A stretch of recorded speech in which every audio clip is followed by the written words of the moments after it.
Good morning. Let's have some coffee and let's talk vinyl. Let's see, I need to get a little organized here. It's a gorgeous day, folks, outside. We might be expecting some rain, and we have a little bit of wind now, but that's totally okay because it's a great day. Yeah. Hope you have your coffee ready. I just got mine together. Yeah. So there we go. Woohoo! I'm gonna have a seat here and let's start talking, folks. Oops. There we go.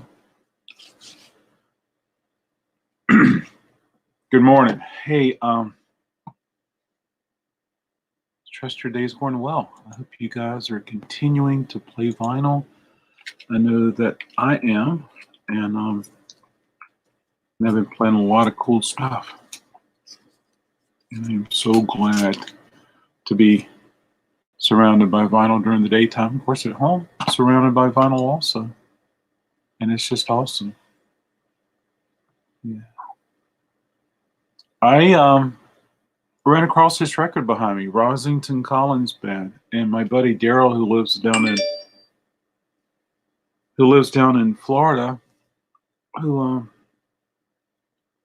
grew up around the area that Leonard Skinner's from. So he has lots of cool stories to share, being aware of them when they were an early band before they got signed. So that was really neat to hear some stories. Anyway, decided to listen to this record. And I need to visit the article online, Wikipedia, but apparently it was a few years after the plane crash. And there you go. It's pretty cool. Oh, yeah. Yeah, so I've been listening to that. I've really been listening to a lot of Tiny Desk concerts. And also it's really neat to hear some of the artists that we know and like and what they're doing from their homes now.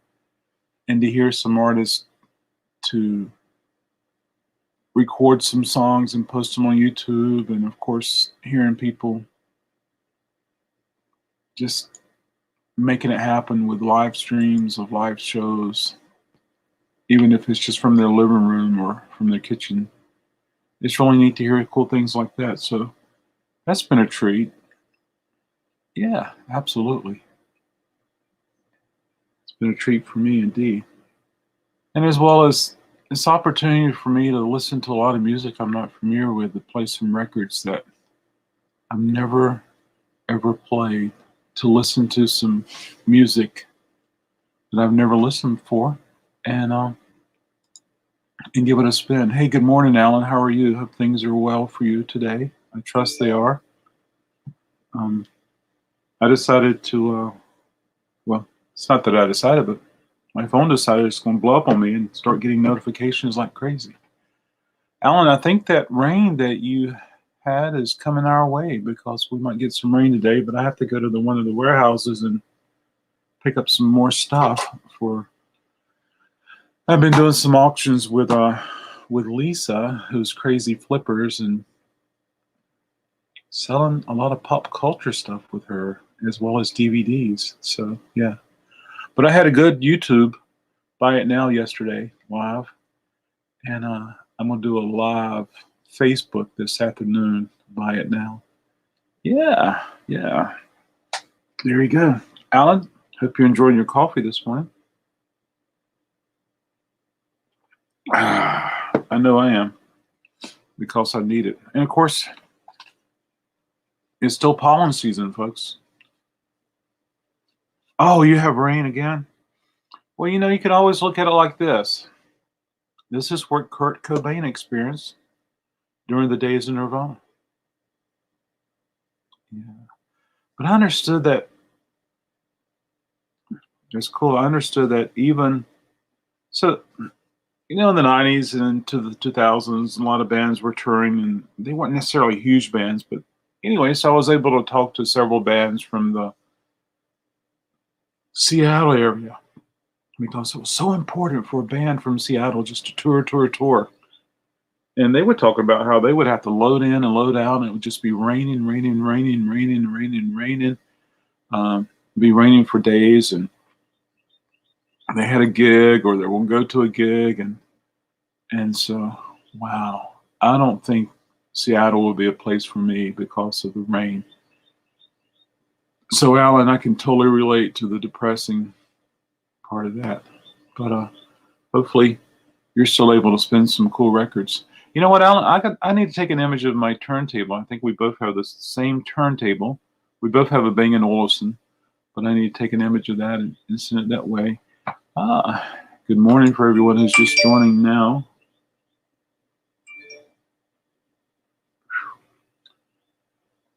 No matter what's going on in the world, we have always something in the news, always something trending, always some discussion. So there you go. And we have even more as we speak now. Yeah. So depressing. I've also been listening to Steve Forbert. He was the guy that had that popular song, Romeo's Ballad, I think it was. So I found some live shows of him. Yeah. Oh, you received the Shay LP. Well, thank you so much. I'm so glad it arrived. You know, it was just like the Beatles. They went on tour. Your record went on tour. It went to Colorado and it went here and went there. Yeah. Well, I'm interested in seeing the cover. Will you be making a video about that, or will you be sharing it in any way?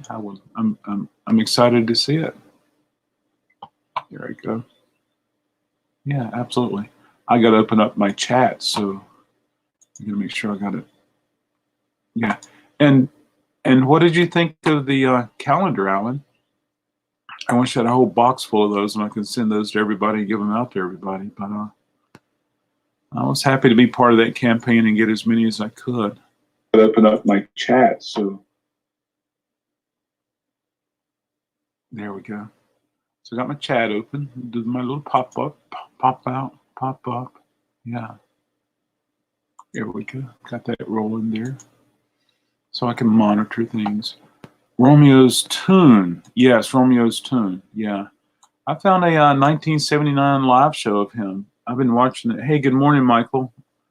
Been thinking about you. Calendar is hanging up. Very cool. There's some wonderful images on that calendar. There sure is. Yeah. Michael Elliott, I heard you and Doc talking about that documentary, Tiger King, Lion King, Tiger King. Yeah. I watched the trailer. I don't have Netflix. If anybody wants to share the password, I'm all about it. But that seemed crazy, super crazy. I don't know if you saw it or not, but I heard you talk about it. Yeah. How are things up in Detroit, Rock City? Michael? And yeah, so Alan, it is Steve Forbert, and record came in years ago, and I was like, what is this crazy record with this big rabbit? And so I played it, and I recognized the song. I've heard it before, Romeo's Tune. Well, I just played the whole record, and then another record came in. Yeah, and I like him. I like Steve Forbert a lot, so I've been listening to a lot of his records, and it was good to hear some live stuff. Hey, good morning, Stephen. How are you, Steve? Yeah. Oh, not Stephen Stanton, but another Stephen brought that up. It went out yesterday. And it might go to Alaska. I'm not sure, but hopefully, Alan, it'll go straight up the East Coast and head your way rather than go out to California. Yeah. I think I had heard the story of the Tiger King, but there's so many crazy stories about people doing this and people doing that. So it was kind of crazy. Yeah. I hope not. I hope not too, Alan. But what can we do? We just got to keep on smiling. Hey, good morning, Jerry Stone. Yeah. You want to hear a cool story, Jerry? So one of the people who was at one of my live Buy It Now record sales on YouTube reached out and they, of course, I invoiced them and paid them, and they paid, and it was really cool. And then I get an email from this cat, and he says, "There's no need to ship it. I live in Wake Forest. I can stop by and pick it up." And that's really cool. And oh my gosh, and he's also interested in that. Checking out the Jimi Hendrix set I have. I just finished watching Tiger King. Really good, but really frustrating. A lot of unanswered questions. Does that make a good documentary, to have unanswered questions? Oh boy. But I'm glad you got a chance to see it. Yeah, the trailer. Hey, who wouldn't want to have a baby tiger around to play with it? And I don't know. I guess they could grow up and kill ya. The little baby that you cuddled and held as a baby grew up and kills you. But I guess that's life. Oh, yeah.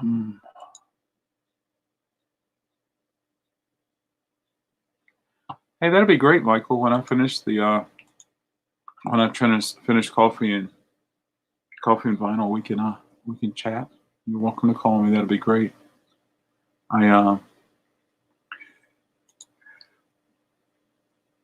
Sometimes I feel like I'm busier now than I was before CV, but it's okay. I'm gonna take a chance. I'm gonna take a chance, folks. Let's hear some ABBA. Da, da, da, da, da. I'm gonna take a chance. I'm inviting you to come up on screen and chat with me. Yes, I'm inviting you and you and you and you and you and you. Stephen, I want to hear more about how things are going out on the during your vacation. UPS still awaits shipment? Does that mean USPS hasn't scanned it? Oh boy. I really feel like I have the best carrier in the world. And when he's not here, I typically only get someone to deliver, or they I don't know. So I don't know if they're just scanning in one place just so that the carriers don't have to. Yeah.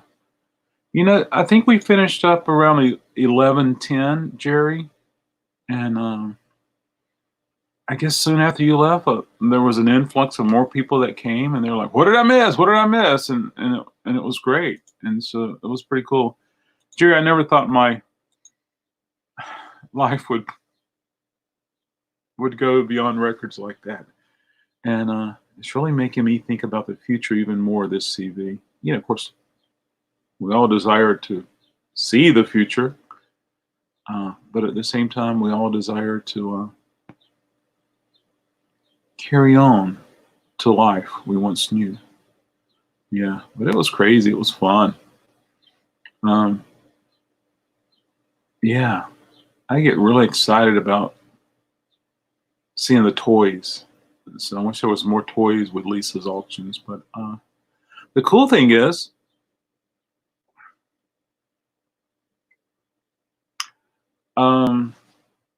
Tiffany invited me for one of her auctions, and then I think I'm going to invite. Hey, James Spires.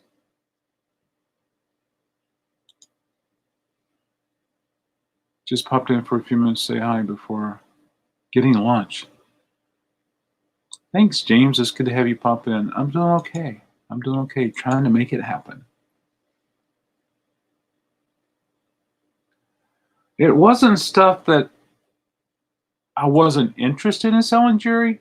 It just wasn't stuff that wasn't selling here in the shop, and which is totally cool. Record people are awesome people. Yeah, so that was really neat. Yeah. Oh yeah, James. Can you give us an update of how things are in London? And more importantly, how things are with you. And I'm sure you're reading and listening and watching as much as you can. James lives in London, and he's basically staying at home, and I don't blame him. Oh, you're back at your place, Stephen. It's lonely here, buddy. Come hang out, play records, do something, drink beer. I don't care. Well, I'm always wanting to. Thank you. I appreciate that. I think you appreciate that. Yeah, absolutely. It's your place for a bit. Hey, let's bring the one and only Alan C. Records. Hey, Alan. Hey. Hey, do me a favor. Don't mention the word C, okay? Say that again. Don't use the C word. YouTube's not liking the C word these days, so we're just trying to avoid the C word. Okay. Okay. That's totally cool. Yeah. How are you today, sir? I'm doing the best that I can under these circumstances. Absolutely. Are you gonna show us something? If you are, I'm gonna give you the solo.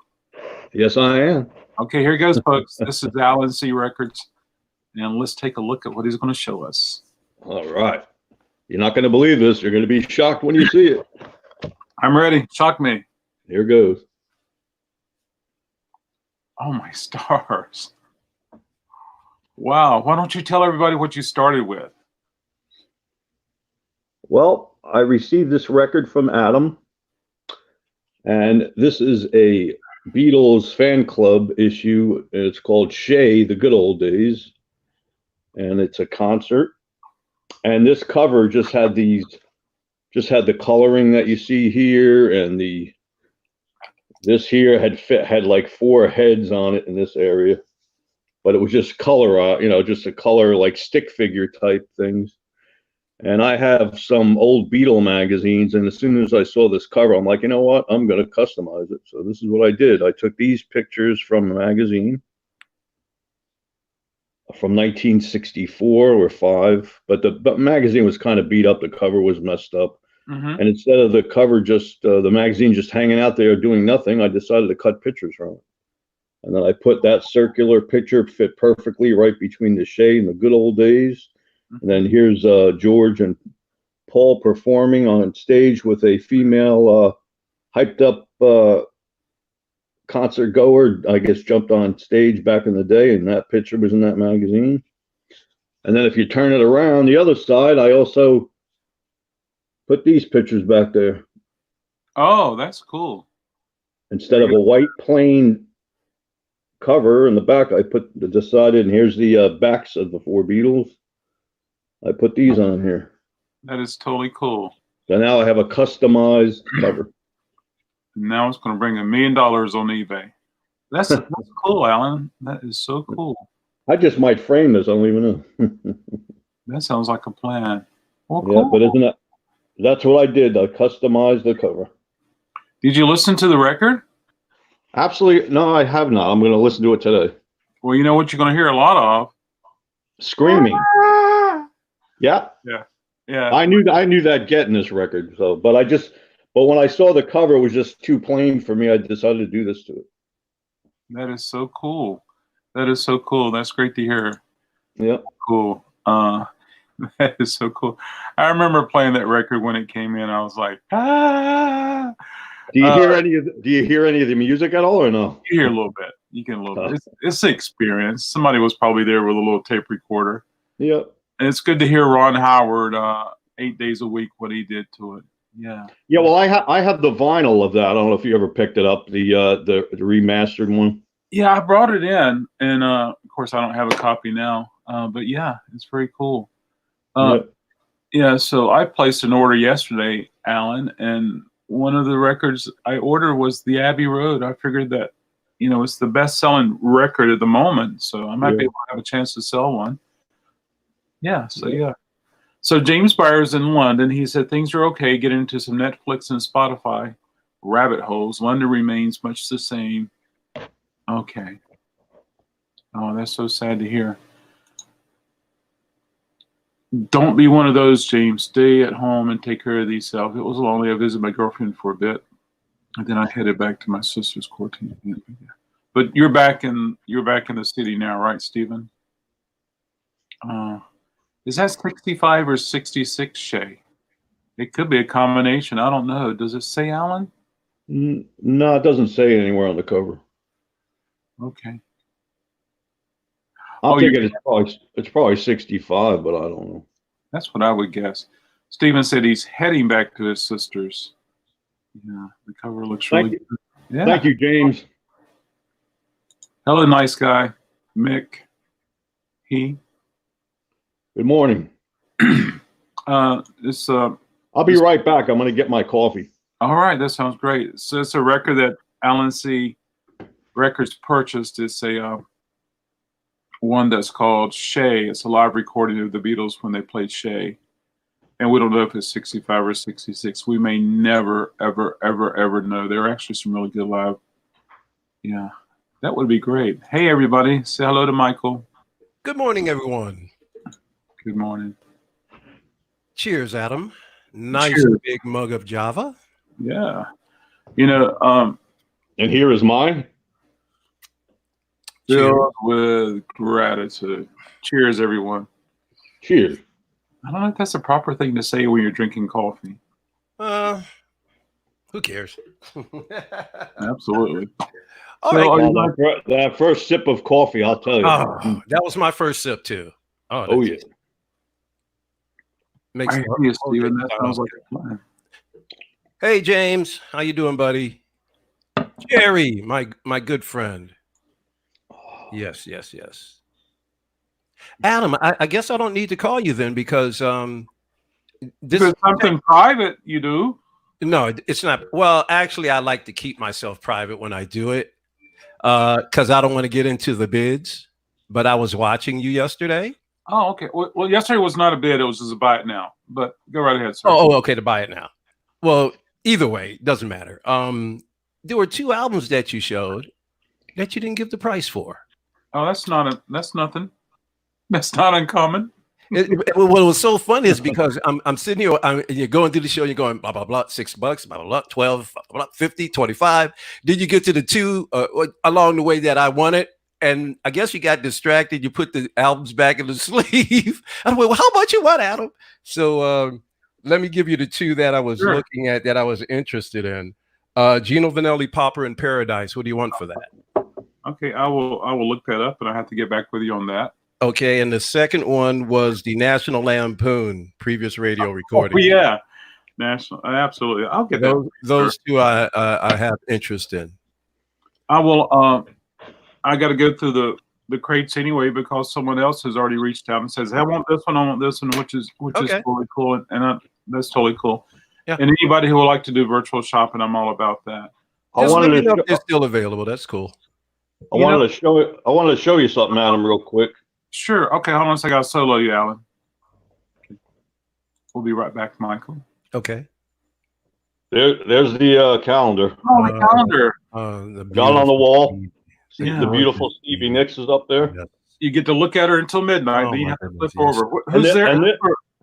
And this next poster I'm going to show you, it was a record store day release a number of years ago where I was very fortunate to get it. And I'm sure, Adam, you may remember this poster that maybe you got it in your store. I don't know. Ready? Yeah. Go ahead. The great Jimi Hendrix in a record store. Oh, wow. I did not get that. Oh, that's very cool. It could have been something that, I don't know. Yeah. This was a record. This was a record store day release. That record stores that they would get this poster and maybe get 9 to 10 of them. And I was lucky enough to get this. They only had 10 of them, and I was lucky enough to get it. It's huge. How long ago? I would say at least 8 to 9 years ago, somewhere Okay. around there. Right. So what happens? We're able to buy this little promo pack and it's full of swag and goodies. And Yeah, that was part. Yeah, that was part of that. Yep. I remember getting several of the huge posters of Bohemian Rhapsody. Oh, So really? I got Bohemian Rhapsody, and your store got Jimmy. I mean, they just split up the swag. So that's really neat. Yeah, as soon Hear as when I was lucky enough to get that, I put that right in a nice big frame. that is cool. Well, just think tomorrow you get to look at a new calendar, and I haven't even flipped it over to see what it is, but No, I I'm didn't glad either. you were able to get one of those calendars from me. I had a few left over, so I offered those out one night. Yeah, very cool. That's great. I love seeing stuff like this, folks. I love it when the Sharing is caring. There you go. I love it. People order a package from me and then they do a video, because I usually try to put some extra goodies in there. Did you get any extra And look, goodies? my cup says it all. Fill with gratitude. There you go. Did you get any extra goodies in your package, Alan? Yes, that CD. I guess it's a compilation of artists and the stickers. I'm going to put that one sticker on my side window on my vehicle, the 45 Very disc. cool. Yeah. Soon I'm going to be out of swag to give away, and I'll have to start putting some orphan disc in there. Oh yes. Oh, yeah. Oh, Looking Adam, forward I'll just throw this at you too. Do you have anything by the British band, their progressive rock UK? Oh yeah. I think there was a UK in one of the more recents, but yes. Okay. Danger Money, I think, is one of the albums. The other one is just straight UK. Yeah. Oh, and then there was a UK Night After Night, which was live. I have all of that stuff on cassette and CD, but I'm interested in the vinyl depending upon the cost.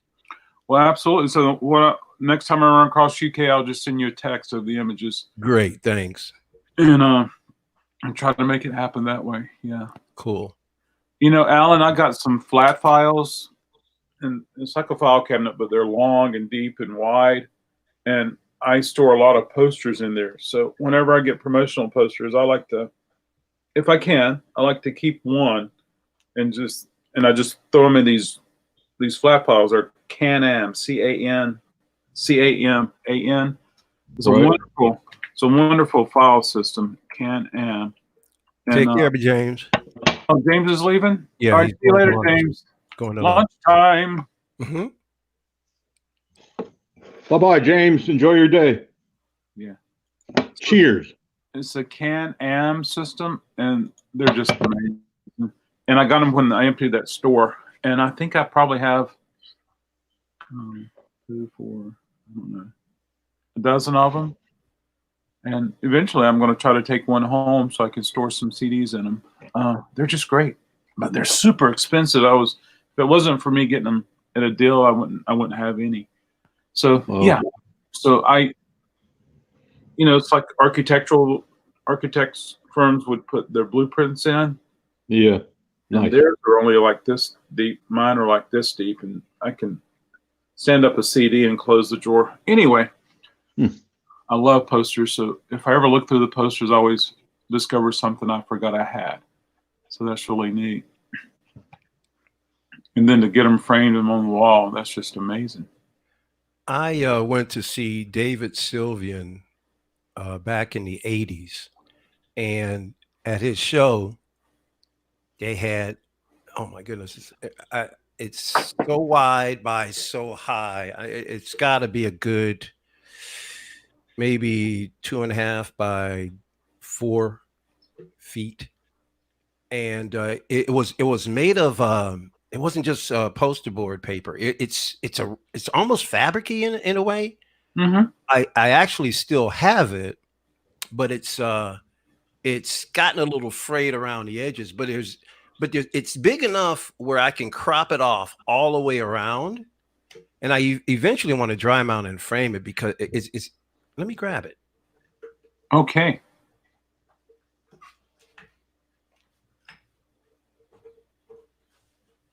That chair didn't want to detach from him, did it?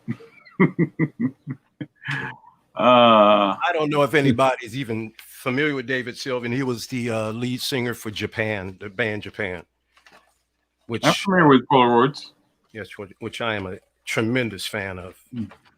I've got all of his work practically. Looks like it's double-sided. But it's like I said, it's more like fabric. It's got a little rip at the bottom. That could be restored. But Oh, it's double-rolled. It's not double-sided. incredibly huge. Oh, yeah. So literally, I bought That's ginormous. yeah, I bought this at his show literally 1988. Yep. So That is eventually, cool. I'm trying to keep it for prosperity's sake. I thought about getting it done, but I wasn't sure how long I'm going to be here. But the very next place I move where I know I'm going to be solid for a while, this got to go up. Right. Yeah. And a lot of people don't know this, Michael, but a good way to store your posters if they're rolled is that you can go to the post office and get a shipper. It's a triangle shipper, and it's a good way to protect store your posters until you do something with them. Yeah, I know. I have a tube that it goes in, but I had pulled it out recently. I was like, oh yeah, I got to get something done to this because Yeah. From an archival standpoint, I'm not really a fan of the tubes. If a poster arrives in the tube, it's okay, but when you remove it, I don't like to put them back in the tubes. I like the triangular things better. And of course, a lot of posters I have, I would lay them out flat and just put weight on them and go back in several months. I had this one cat contact me over a year ago, and he had tons of posters. He used to work at a record store in the 80s, 90s, and he kept posters. He loved them. He kept them, and he said, "I'm moving. You want these?" And I was like, "Okay." And it's just amazing stuff. And so I hope one day, soon, to sneak up to Wake Forest and have somebody help me and do a video of the cool posters I have. My whole house is filled up with Beatles stuff hung up, lithographs. Look, you can see the background above my head. Yeah, you got a ton of stuff up there. Hold on a second. Looks very cool. Alan. Let's give Alan a solo. All right, Alan, show us what you got. There you go. I'm just gonna scan. I'm lifting this up and just scanning. See the Beatles there? I got With the Beatles, Abbey Road, yesterday and today. Wow. Very nice. Sergeant Pepper, Revolver's back there. That's cool. So my whole house is decorated with that type of stuff. I'm a hoarder of framed pieces. Well, it's a good way to present it, that's for sure. I just started listening to Stephen, congratulations. You're in store for some good music, and then the stuff that Joanne enjoys listening to, the stuff that David Sylvian enjoys listening to. Stephen, I'm sorry. Go ahead, Adam. Stephen recently got into the music of Roxy and Brian Ferry. He's getting into the gold. Man, he's so lucky. And I'm on the lookout for Japan records, and I have some right here, Stephen. Absolutely.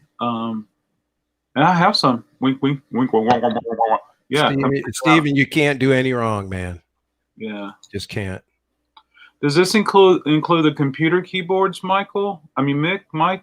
How many actual keyboards do I have? I'd rather not say, but I've got it. I've got enough. I've got enough to take care of something. I don't have everything here anyway. I've got some keyboards boxed that I had. I've actually still have the very first synthesizer I ever bought, and that was when I got out of the service back in 1986. It's a Yamaha DX21. So my first original one that I ever worked with, I still have. And then the one here, this is one of the more modern ones, and it's considered already a classic, like Moog and things like that. And this is a Arturia Matrix Brute. And this is top of the line. It's like the Porsche of synthesizers. So I pretty Beautiful. much covered the spectrum. Yeah.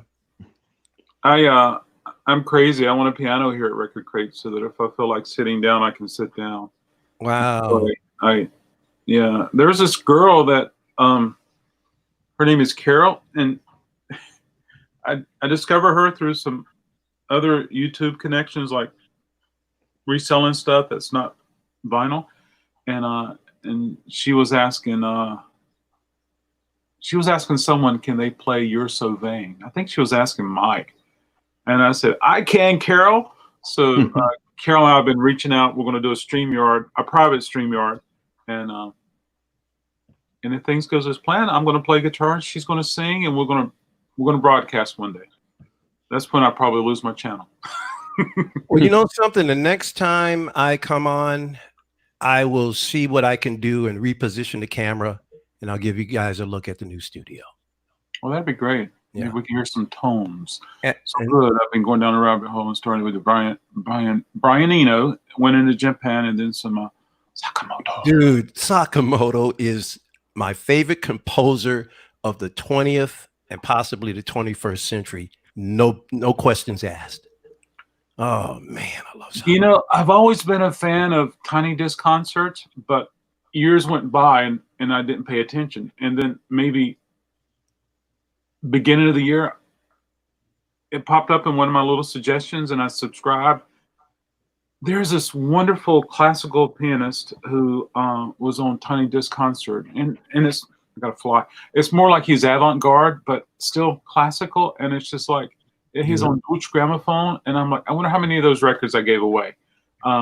His name is Mark. I forget his last name, but believe me now, when classical comes back in, when someone says you buy, yes, bring it on over, because Yeah. I mean, just like Eno and Cage and all those cats who do contemporary classical music, that's very avant-garde. Some of it is in the noise community, but some of it is melodic, but yet unlike Mozart, but influenced by Mozart, Mm-hmm. So yeah. Or even like some of the more experimentalists like Steve Reich, who created this piece called Music for 18 Composers. And it's like a loop that one person starts to play and then another person plays it slightly out of phase. So everybody's playing the same thing, only one person starts it and then another person kind of incrementally, and it never sounds the same, but it still has the same kind of repetition because they're all only playing a series of notes. It's not that many. On CD. What was that again? I have that on CD. Yes, it's amazing. It's considered the piece of work that blossomed everybody from Eno to, I mean, you just name any avant-garde composer, and everybody will tell you that particular piece started it all. Yeah. So this one estate, I've had it over a year. I haven't even got everything out for sale, but I started with the vinyl, but the cat, he's no longer with us. I knew him, and he loved that genre of music. He loves so many different things, but I've been going through the CDs, and it's like you got to research these. And like, will I ever be able to sell this one CD that's trending for $200 for $200? Right. Probably not in the shop. I would have to reach out online. But and speaking of which, I had the pleasure. I met Philip Glass. That was awesome. He came to the church that I was going with at the time. This is back in the 90s. And there was a fundraiser for a bookstore that had burned down. And this guy who owned the store was legendary, and he was there for years. So the church did a fundraiser, and my minister at the time was Marianne Williamson. Ooh. The one who ran for president. She was our minister. So she was able to bring people into the church for, guest speaking and all. She brought Steven Tyler from Aerosmith. He came and did a testimony about how, he had crashed and Aerosmith made a rise again. But so we had a fundraiser and Philip Glass was there, and I had the pleasure to meet him. It was awesome. Oh, that's awesome. Yeah. Steven was asking which piece, the Stephen Wright piece. Was it Music for 18? See, I should. Oh, wait a minute. Let me go to. I'd rather have my laptop up because I don't have to leave the screen. But let me see if I can. Uh,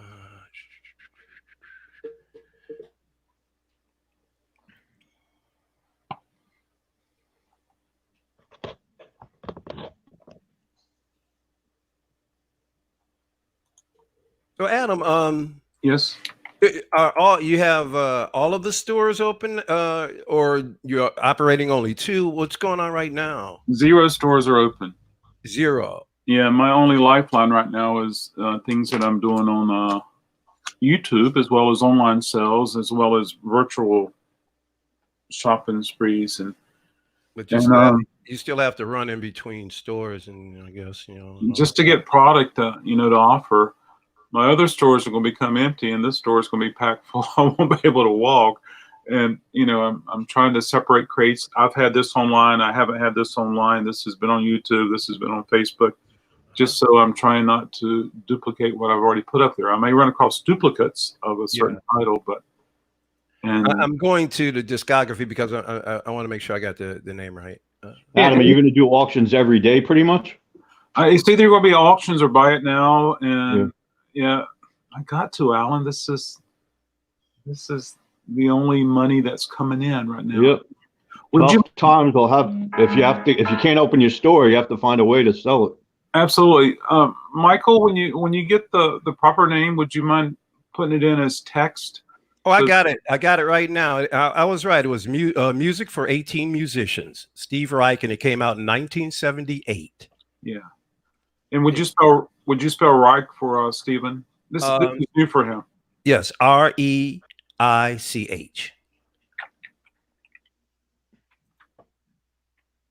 Okay. And it's properly titled Music for 18 Musicians. That's correct. Okay. I got it somewhere in my library, but it's of course, very deep. That is an essential record. Essential. Oh, yeah. We use this word in so many different ways now. Essential. That is an essential record to have. Rain's going to start around 9:04. I'm hoping to get to my warehouse today, but I don't want to go if it's raining. It's not fun putting things in the truck. Mm. And Stephen, quite possibly I have it here. Yeah, if I have it on CD, I probably won't be able to find it easily. But Michael Elliott, Daniel Lanos. Oh, Daniel. Well, I pronounce him Lanois, but yeah, whatever. Yeah. Well, what about him? You like him? I got a lot of his stuff. Yeah, he worked. He's worked with some of the greatest Eno albums. As a matter of fact, he did a couple of albums that was literally Brian Eno and Daniel Lanois. Yeah. Yeah. Another artist who has many different sounds, Arthur Russell. Arthur Russell. Isn't he from like the early 70s or something? Or is he modern? Is he current? Does he still do stuff? He's no longer with us. Because I know that name, but it sounds like one of the more older school kind of avant or electronic guys. Think of 70s disco, then he went into his own avant-garde style. Yes, I do know who you're talking about. And did a lot of wonderful stuff, and yep. Just regarding so many different circles. Yeah. And Alan, when you were growing up, being close to the city, were you able to go check out a lot of things and hear a lot of bands? Well, I'm not really that close to the city. When I was younger, I grew up in Jersey City area, but I'm about an hour and 20 minutes from Manhattan to drive. Okay. Oh, but I don't really frequent Manhattan that often. Yeah, that was maybe years ago I did, but not to see bands. It was just walking around and. Okay, Alan, you're from New York then, huh? No, New Jersey. Oh, you're in New Jersey. Okay, gotcha. Yeah. Well, hey, hour and a half. That's like me going down to the beach. Yeah, that's not a bad drive at all. No, not at all. And of course, but the weather has been lousy here the last 4 days. It's really getting me down. The clouds. Yeah, I'm in pain because of it. Yeah. Oh, I'm in pain because of the clouds. and the barometric pressure is horrible. Well, let's get some coffee and make that Yeah. feel better in a different way. And you know, there are lamps that you can get that simulate daylight, and they really do help for people who can't handle like long amounts of clouds or dreary gray days. Yeah. Yeah, I have a lot of lighting in here right now. I have my bright lamp up here with my CD. I actually have this unique lamp that it's a CD holder too. It's a long stack of CDs, and it's a bright lamp that lights up the whole Oh, that's ceiling. very cool. Yeah. Yeah. I like lighting too. I also like mood lighting, but of course, Yeah. my goal here at Record Crate is just to keep it bright for record shopping. Yeah. Oh, the other thing, Adam, and you gave me chills the other night. The Frank Sinatra. Yes, the one You that have above your head. You said you're selling that for $28. Yes, sir. I have that album in very like really good condition. Wow. Wow. I was when I saw that, I went, he said, I'm like, wow, I better hold on to this puppy. I've got quite a few. Well, not quite. I got a few Franks, and that was one of them. Oh, man. The Capitol and the reprise for Frank when it was up to 64, 65. There's just something so unique about those. Give me a sec. I'm gonna see if I put it back in. Well, you're getting Sure. it. Yeah, I'm gonna see if I didn't put it back in the cupboard, I might have it. There you go. This is for you, Alan. Alan, do you have a Bruce Springsteen story? I have some Bruce Springsteen records, but no big stories. I have a lot of I actually have a lot of fan club boot CDs that I once went to a garage sale about 10, 12 years ago, and I got a bunch of rare bootleg CDs by Bruce. So I do like some Bruce music. I really like Bruce up until 84, 85. After that, I really lost interest. I like early Bruce. For me, it's Nebraska. I just like listening to that record. Yeah. Did that come out in like 81, 82, 83? I forget. Jerry, what year is Nebraska? You know, the super commercial stuff just means that the artist had I think that came out in 82. fine-tuned their craft and gotten successful and started making money. So I can't applaud them for becoming popular. I mean, I can't, you know. Sorry, guys. Yeah, I put it away, Adam, but I have another one around that time period. So pleased. It is outstanding. Yeah. I mean, he just owns every song. Just fantastic. And it's so interesting because, you know, Frank worked with a lot of different conductors and musicians and you know, Live at the Sands. Have you heard that one? Yes. That is just to hear it on vinyl. Yeah, and Stephen and I were talking about that. What movie were we talking about, Stephen?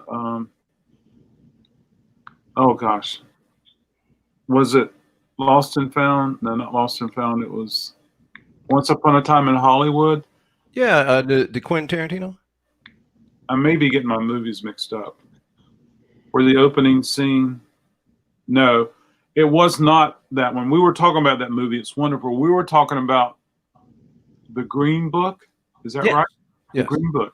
Yes. In the opening of the movie, they show this guy portraying Bobby Darin, and he's singing in his Yes, I remember. Yeah. supper club. Cocktail, I don't know what it's called, but it's just like, wouldn't it have been cool to experience that, to hear the sounds and to see it like that?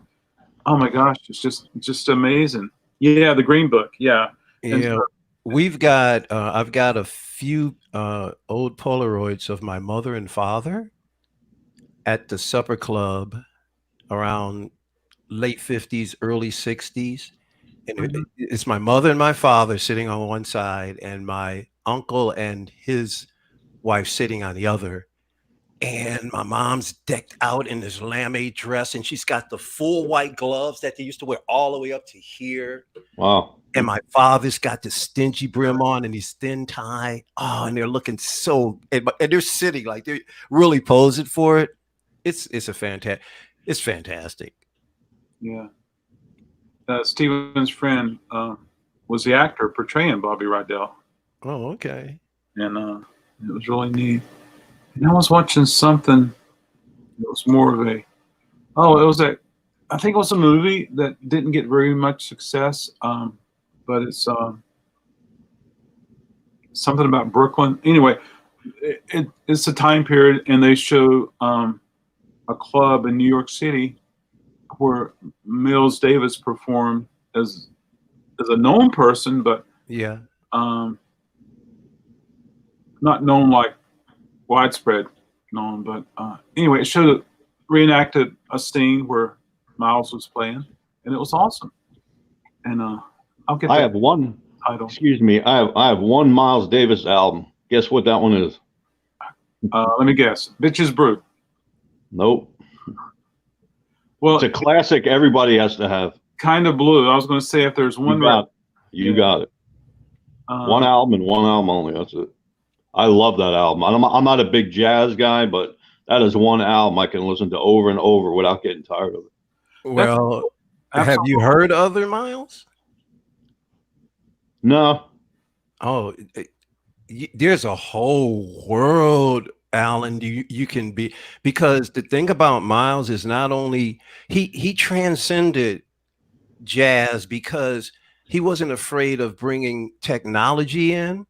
Oh. So when Adam was talking about his album Bitches Brew, he was around that time he was starting to do more fusion kind of jazz, and he was being influenced by keyboards and synthesizers, and he just moved into a whole different realm.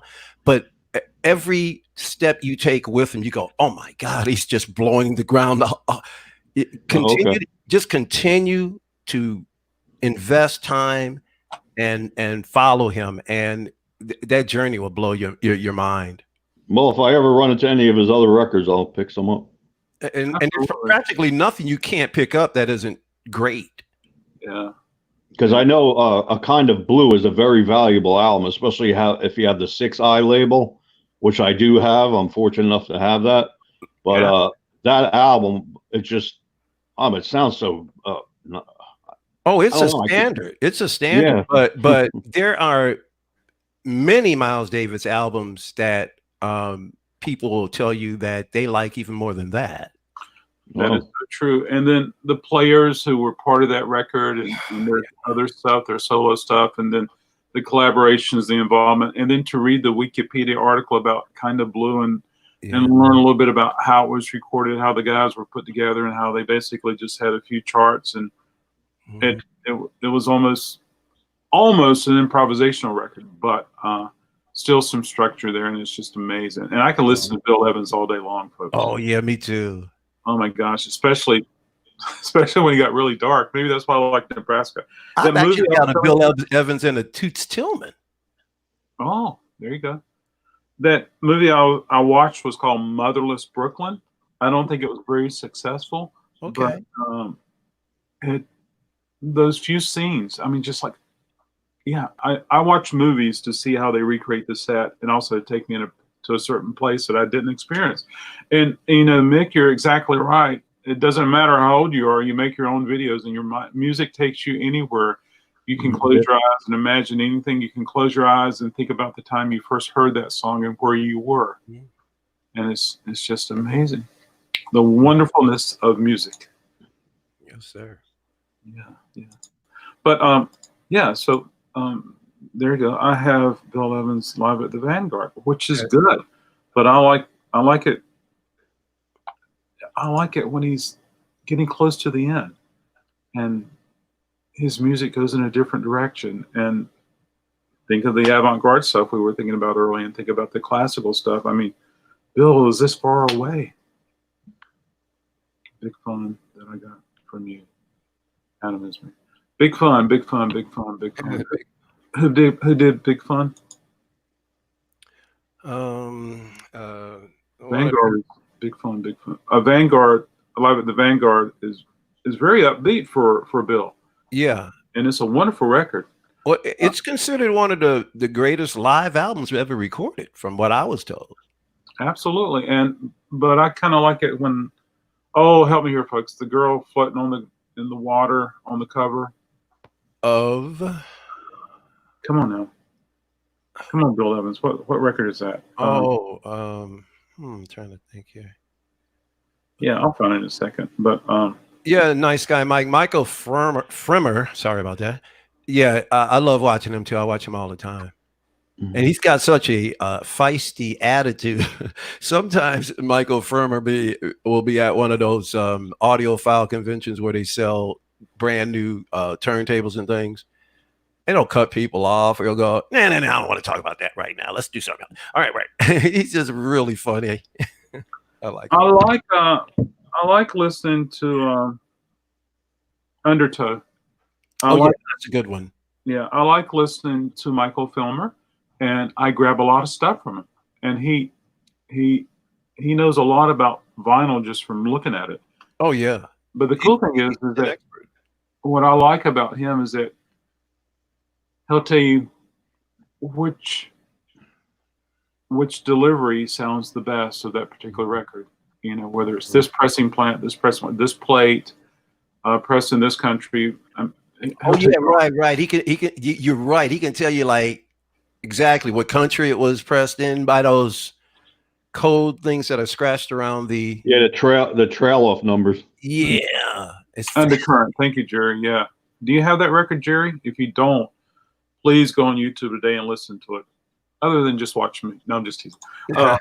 But yeah, but I've always been like that. I mean, even before I knew that there was different sounds with different records, or I'll be like, that doesn't sound as good as that. And yeah. Of course, now, I always listen to a lot of music that I'm interested in, and that way I can convey to customers, okay, this one just came in, and this is the one that sounds better than this or that. I mean, like, I love it when I get two of the same record in, and it's different pressings, and you know, there's 3 or 4 people here, and we can play records. Okay, guys, we're going to find out which one sounds best. We're doing a shootout, and just like the Beatles' UK Revolver album, the first pressings of that has a different take of Tomorrow Never Knows mono, and you could base that on the trail off number, what numbers are in there.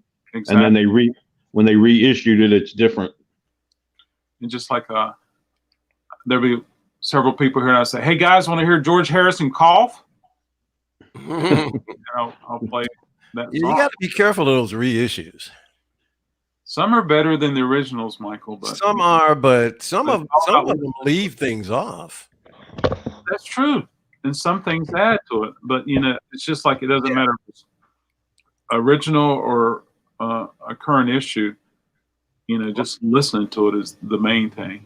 As long as it sounds better is the bottom line. Well, that mono box set of the Beatles that was issued, I don't know, 2020, maybe it was 2014, the mono box set that was taken from the original master tapes, and that I have that box set. I was fortunate enough to get it.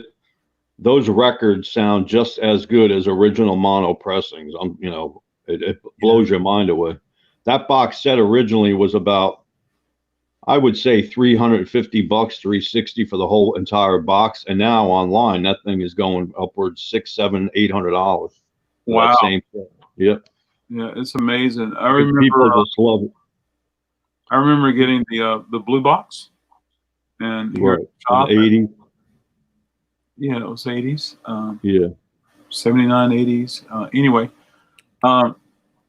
made a wonderful video, and one of my employees came in and bought it, and he was so excited. He was super excited, and but he keeps buying Beatles from me. The Beatles, he keeps, and I'm like, okay. I said, I want to hear which one's best. You tell me which one sounds best. So, Well, what's good about that blue one, that's still way before digital, the digital sound became popular. So that's all audiophile stuff with that blue box set. And so I have that, and that's the stereo. And then like I said, I have the mono that came out in 2013 or 14. So I have the best of both worlds. Yeah. if I want to hear mono or stereo. And the cool thing about Marvin, he will listen to records, and he's good at sharing information about which one sounds best, what's the best delivery, and Yeah. and sometimes, folks, it's the CD that sounds the best, and on certain records, certain pressings, certain deliveries. That's why I haven't given up any of my CDs. Absolutely not. I mean, cassettes the same way. I love my cassettes. Me too, man. Yeah. And I still have the equipment to play any of those. You know? I love my reel to reel. I mean, Alan, were you there when Lisa, which is flipping crazy, when she offered her the The Beatles? Revolver. Yep. I saw it. Yep. Yeah. I don't have a reel to reel player to enjoy reel to reel, so I'm not going to start getting those. I had one, and I'm looking for one. But when you go on eBay, some of these guys want an astronomical amount, and I know better. And some of the prices that you're asking for is way overblown. But I have a lot of 8-tracks. Do you? Yeah. Yep. Well, I told you, Adam. Remember, I showed some of my 8-tracks. I have the sealed ones. Yeah. Yeah, and I then have I think a lot of Pink Floyd. I'm sorry. I have a lot of Pink Floyd 8-tracks never opened. Oh, those are worth. I'm telling you, they've got to be worth something, man. Oh, they are. I've looked them up. I'm tempted to get rid of some of them because I've seen what they go for. Well, Alan, I remember over a year ago, I reached out to you about getting some of those sealed cassettes from your source. I mean, sealed 8-tracks from your source, so I could have them with my Pink Floyd library. And so I'm Well, I don't think he doesn't have any Pink Floyd ones left. I bought them all. Okay, that's cool. Yeah, I do have this one. It's a well-loved copy. That was probably well loved. Yeah, of course. So I have one like that. I have one sealed, never opened. Oh man! If you want, I'll go get a couple of them. Please hurry. Show and tell. Show and tell. Man, I love Pink Floyd, man. Yeah, I do too. And when I'm able to take a breather, I'm going to start my new YouTube channel. It's just going to be devoted to Pink Floyd, all the videos, all the discussion. Oh, I'll be there yapping it up. Yeah, like a channel I enjoy, Mr. Mayo. He knows Beatles. He talks about the Beatles. And no, man, I can talk Floyd for hours. There's a lot of Floyd I know, but I probably know Floyd better than anything else. And all right, here's 5. Here's 5 of them. Hold on a second. I'm going to solo Alan. Yeah, you're gonna give me a heart attack. All right, Alan. Yeah, you sure you want to see these then? Yeah. All right, sealed, never opened. Ay. Wish you were here. Never opened. Welcome to the machine. Next one. Oh, a nice pair. That's never opened. I treasure these. I mean, they're amazing. They are. Good for you. The more soundtrack. Oh man.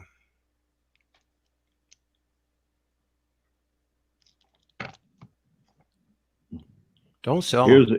Here's the one that Adam just showed. Yep, Dark Side. Do not sell them, Alan. Never open. Unless somebody asks for something ridiculous. Whatever you see on eBay, don't. You're not helping my chances now, okay? Oh, you want to get these? He'll Adam. Nothing I tell him is gonna obscured by clouds. Nothing I tell him is gonna stop him from gracing you. I just hope I have something good I can trade for him. Oh, you're not gonna have. I'm sure you'll get them. Because if he's willing to sell them, why not barter with you? Yeah. You know, this would be like pulling teeth to take these away. I can't take everything away, but if anything ever becomes available, I'm always interested. Yeah. I don't even know what kind of number to put on these. I don't know, a couple bucks will be fine. You can make some Yeah. $2 each, Adam. Okay. Let me think about it. Okay. Well, I mean, No, we I'm all, not getting real. we all I'm have not wonderful things, and sometimes, I Alan, can't get. Alan, what band really does it for you? I'm like, really does it for you? There's so many. I can't. Well, Uh, in other words, if you can get, something that you felt you really wanted, like Adam wants the Pink Floyd and everything. Is there a particular band that you're like, wow, if I can get, some, you know, out, I love the Beatles. I pretty much have whatever I need from from that band. right? Um, I love a lot of music. I mean, I can't Yeah, I can't even put my finger grip on. on any one band. and sometimes it's just the connection of seeing a certain title, like, oh, yes, I love Pink Floyd. I don't have the first two albums. I would love to have those on A-Track. I do not have those. oh, Okay. I'm not sure I ever saw. No, they're extremely hard to find. I've searched and searched. I can't. Yeah, you talk. The first one's got Sid on it, Sid Barrett. Well, Sid- especially the ones that are on they actually, the first two LPs they released on Tower. I have the vinyl of those. Okay. But the 8 tracks, they are so rare. I've seen them a couple times on eBay, but they're usually beat up. If you found those sealed, oh my God, they would probably be worth like 500, 600 a piece. I'm sure. Oh, wow. Yeah. Oh, so you already kind of surveyed the land to see what their value is. Oh yeah. Whoa. Well, we have to also remember a lot of people on eBay, they're very ambitious with their. That's true too. And I saw a Pink Floyd Dark Side of the Moon sealed like I have, and it went for 200 and I don't know, $4. Oh. That was going back about, I don't know, a year or so ago. Oh yeah, prices have really, really come down. I'm just teasing. Yeah, absolutely. Mike, I think you should make a video unboxing, make a very positive, enjoying video, and post it on YouTube. And I think I would like to see it. If anybody else would like to see it, just put the one in the chat. Piper and Saucer, the Piper. I did mine live here, so you saw it. Yeah, I did. Not unboxing though. I already unboxed it. Yeah. But unboxing videos are so much fun. They are fun. Yeah. I did an unboxing video of this, but I didn't put it up on YouTube. Not yet. Not yet. I could still do it up there, but yeah, I did. How long have you had that keyboard, Michael? Since May of last year. Oh wow. Yeah, came in a huge box. This thing was 50 pounds itself. Keyboard, pretty heavy. A lot of times they come double boxed. This had such, I can't even describe to you. It didn't even need the second layer was kind of like cardboard that was out to here and it went all around the side. So it was almost like a triple layer of cardboard, only it was broken up around the outside or inside of the box. And I love watching unboxing videos of guitars that people purchase because they show you how they're packaged and things like that. Years ago I used to travel around and I would buy guitars and I would resell them. Of course, I would bring them back and I would, set them up, intonation. Do you play at all anymore? I'm gonna play with Carol. I'm gonna play You're So Vain. You mean like on StreamYard? Yeah, she and I are gonna practice. She lives in when is this gonna happen? Hopefully soon we'll practice. She lives in Rhode Island and I'm here. Are we all gonna be invited to the show? We're gonna do the private. We're gonna do some practicing. Oh, okay. And then when we're ready, we're gonna make it happen. But I told her, I said we should probably learn at least 3 songs. Yeah.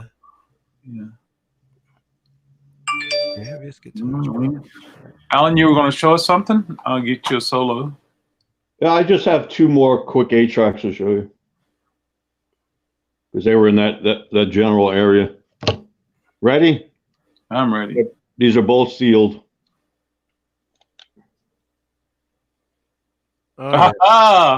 I own that. Not the 8-track, but But it's I'm a funny. huge Kiss fan. Love Gun. First That's- concert I ever saw. This is their self-titled, sealed, never opened original. What's this at the top? On the back? Oh, just the warning. Okay, gotcha. It's forbidden to copy or reproduce this recording. I promise I will never reproduce you, Kiss. I promise.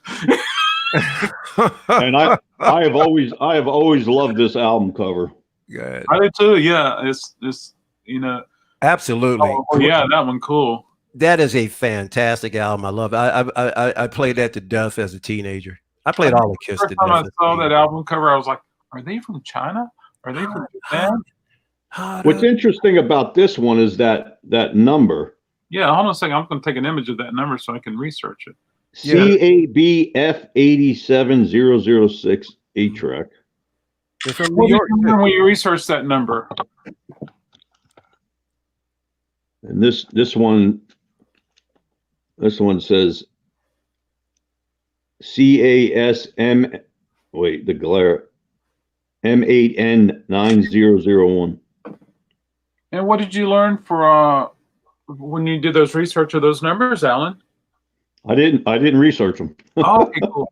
Just curious about them. Yeah. I'm not as familiar with 8-tracks as I am vinyl, and and looking at catalog numbers with vinyl, I can somehow. Yeah, I was very lucky at the right place at the right time when I met this gentleman that had these 8-tracks. Absolutely. Now, did you get the Pink Floyd for a steal? Oh, absolutely. Oh man. I didn't. There's no big investment. Oh man. Nope. I got very lucky. I was at the right place at the right time. And Go ahead. I think I asked her if you were able to go back and visit with him again. I have. He's shut down right now, though. Yeah. Well, The only thing he has left, it's not. I mean, he still has a lot of sealed 8-tracks, but they're not like creme de la creme type stuff. I don't care. I'm interested in getting it. I mean, I don't have a lot of huge 8-track customers, but it's always neat. It's good content for videos, and I always Yeah, tell. I think he has at least. Let me see if I can think in my head. He probably has at least 10 to 11 really big sized plastic crates of them, and I would say they hold at least. Oh my goodness! Let's see. I would say 60 to 70 8-tracks on all of them. Okay. And most of them are rock. There's some unknown artists that I don't even know. I haven't heard about. Yeah. But he still has quite a few. But I can reach out to him and ask him Please do. how much he would want for the rest. I have no idea. Please do. And I'm always looking for mini disc, which is an almost unknown format. Mm-hmm. Yeah, I remember they were around briefly. Yeah. Yeah. I'm always looking for those. I was able to find a Beach Boys. I was able to find the Beach Boys sealed. Absolutely best one. I will never open this. I will never play this. No, those aren't easy to find at all. When were they popular? In the early 90s or? This one's copyright 91. So Oh, I mean, they're still huge. Yeah. They're just not huge in North Carolina or North America. But there's Instagram. I sub or I follow mini disc players or mini disc, and so they're just like they're a mini compact disc is what they pretty much are. They're small, 3-inch size. Think of a floppy disk. Oh, okay. Floppy disk, but it has a mini disc, and they're re-recordable. But what was the one that came out more recently? There was a Radiohead release on mini disc recently, and I wanted to get, and I was at the website, and a customer said, "Do you have any?" And I was like, "Okay." And then next thing I know, I forget about it, so I have to go back and visit that. But yeah, they're about the size of the circumference of a normal CD, I guess. About third atom or something like that. I'll show you an example. CD, please. Yeah. CD. Because I have a mini. Well, I showed Adam already. I had a mini disc, but it was even smaller than what Adam showed that I produced some music on. But the one that they I had a mini compact disc. there you go. Yeah, That's the difference. yeah. Mini disc and mini compact. So here's a mini compact disc. That's the size of the one that I was using. Yep, that's the size of the Wow. one. This is a mini compact disc. And you Wow. can get those blank. Nice. This is a mini disc.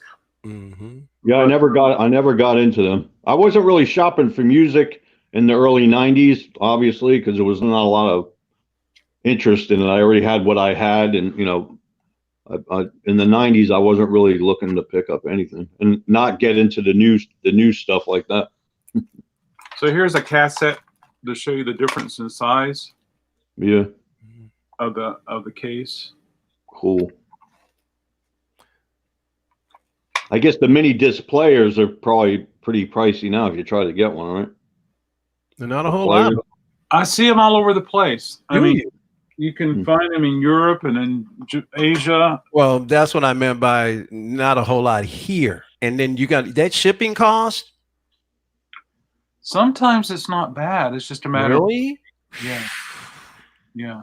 That shipping cost could kill you. Sometimes it's just a matter of waiting, like you order it and then in 6 weeks, 8 weeks. Or where you get it from, Japan as opposed to Sweden, as opposed to. So Absolutely. One of my customers that lives in England, he comes to Raleigh on a regular basis, and so I could order a portable mini disc, like a pocket, and have it shipped to him, and then when he comes over, he can just bring it to me, and so that really saves on shipping and stuff like that. smart. And I've ordered vinyl from Germany and England, and it's not. Sometimes you can get a very desirable record in Germany or England, even with shipping brought over here is cheaper than buying a very desirable record in America, because Import, export taxes. well, the taxes, but the maybe super valuable, and then I was getting ready to say the value of it depending upon where you are. absolutely, and they're not really square, but they're more square than a cassette. Yeah, I need to have an open one here to show people, because I got hundreds of them, because the reason I purchased a mini disc player, it was a recorder I could pop in my pocket and go to concerts and record shows, and that's what I did. I bought it just to record shows. I was a taper or a mini discer. Yeah, That's pretty cool. a lot of people don't realize that. Like, you go on YouTube and people have posted, yes, at the Fillmore 19, whatever, they were doing what Adam did. Yes, and they would, take the audio and they go in and do whatever they needed to do. Yeah, I think I enhanced a little bit. That was very clever. Of course, there's nothing like the cassettes that was traded around in the Grateful Dead era. Oh, I have a lot. Oh, I yeah. have some of those. Oh, you do? Yeah. I'm not a big fan of Grateful Dead, so I'd be willing to get rid of them. All right. Let's talk about that. But yeah, early on, I had some come in and I passed them out. And then, anyway, I'm always interested in, cassettes of the Grateful Dead, because, it was analog and they sound great. But, I've seen photographs of the recording section at the Grateful Dead shows, and there's mic stands and mics all over the place. It looks better than any press conference for any president. And I understand that I've seen photographs of some guys would have a wheelchair, and on the wheelchair would be a reel-to-reel recorder, and they would pull it into the concert venue, and they would record the Grateful Dead on reel-to-reel. And there's even been some of those that were sourced by fans that were later released as, some official Grateful Dead releases. Because the Grateful Dead didn't care. They said, "Yeah, you want to record us? Go ahead." Jerry says once the music is played, it belongs to the people who hear it. And not only that, but you know, they're always ripping and running stoned. So none of the songs ever sounded the same again anyway. Why You worry know, about and if it is true that they were stoned, or boy, could they play. Oh, it's pretty well known. Boy, could they play. Yeah. Yeah. I wasn't a Grateful Dead fan myself at all, but I loved Truckin'. Truckin'. Yeah, that was a good song. Yes. I love that too. And just to, to try to listen and isolate what you hear. I mean, just to hear the guys playing piano, it's just like amazing what they're doing. I mean, whether you like Leonard Skinner or not, to hear Billy Powell play piano is amazing. Mm-hmm. And they were playing piano, folks. They were micing a piano. I mean, later on, they got into like a CP7 or something, an electric piano, a little portable thing. But I'm not so much like, there are a lot of bands that don't do it for me that I don't care for. But what I respect is their integrity. And the thing I liked about the Grateful Dead is the love that they gave their fans. One, to allow them to do what they did. And two is because even though I don't like the music, I respect the compositions of the music, and I respect their musicianship. absolutely, and for me, I'm the same way. I think I froze, but I'm the same way. It's not so much you're listening to the music is that you're engulfing yourself into the entire thing. It's the An the experience. creativity, it's the recording, it's the presentation, Mm-hmm.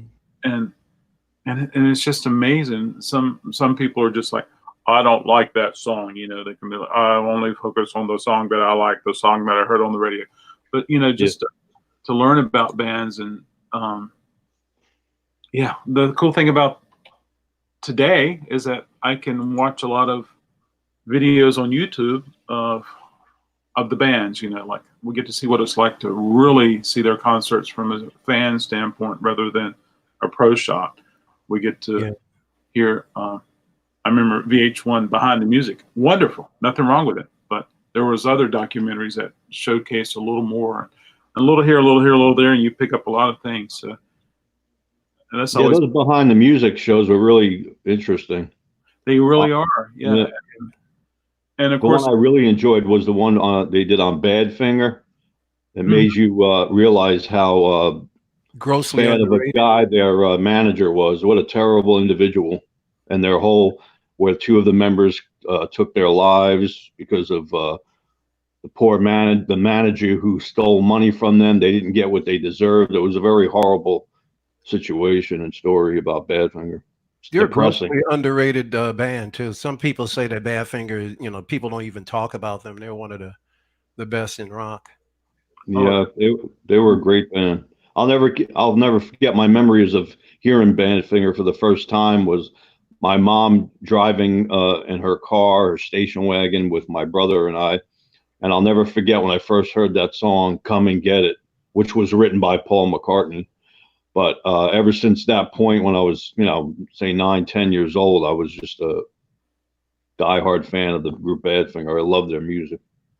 I think the first time I heard Come and Get It, I was like, is that the Beatles? His voice sounds a little different. Is that the Beatles? Mm-hmm. Yeah. And I recognize that also. Good morning, Dangerous Dan. How are you? Dangerous Dan and I can definitely talk about some music, and he grew up in the South, and it's interesting to hear. I mean, whenever I talk to people online, I'm like, what bands did you see when you were growing up? I was asking Alan, did you go to the city and hear bands and things like that? Magic Christian, interesting movie. Yeah, absolutely. Yeah. And so that's the cool thing about music and the cool thing about the internet today and the information that we're able to share and being able to reach out to people Yeah. all over the world. And then, hey, if I can learn about a band and check them out, absolutely. Oh yeah, Lonely Nights. That's a good song. Yeah, I like that too. Oops. So anyway, so it's my desire to create another channel and just Pink Floyd only. And every once in a while, if I'm driving or something, I'm thinking, what am I going to call this channel? Oh, that's a good one. And just so that when a Pink Floyd person sees the how about the Pig Network? Pig Network. Yeah, absolutely. And then, one of my favorite albums by Pink Floyd is Animals. I love that album. Animals. That is probably my favorite. That is a really good one.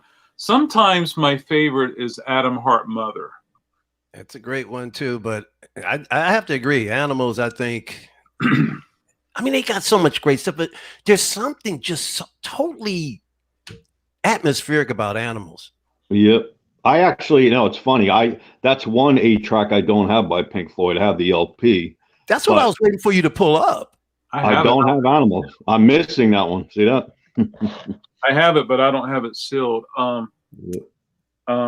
Yeah, I do have some sealed Pink Floyd in my Pink Floyd library. Of course, I'm not. What kind? Cassette? I mean, CD? Or I mean, 8-track? Oh, vinyl.